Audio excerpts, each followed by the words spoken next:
Kaya nangangamba tayo mga ka-adventure, baka may buhaya. Dito mga ka-adventure nakatago yung limasag. Basta kung di nyo to alam, mahirapan kayong makuha yung mga limasag kasi minsan nakabaw sa buhangin. Pero pag expert na kayo or may experience na, ayan, malalaman nyo kung ano yung lumalabo sa buhangin or nakalubog. Makikita nyo yung mata ng limasag nakalabas.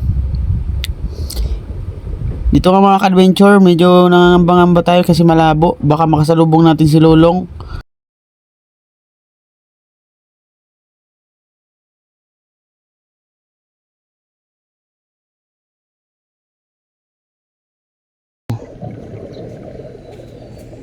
Nakakatuwa dahil sa tagal ng panahon nakahuli din tayo ng ganitong lapo. Napakalaki. Kulay pula, bihira lang to makakahuli tayo ng ganito. Kadalasan lapo na itim. Sobrang tuwa ko nga dyan, parang ayaw ko na ilagay sa aking lagayan. Dito naman, ayan, sa wakas nakahuli na rin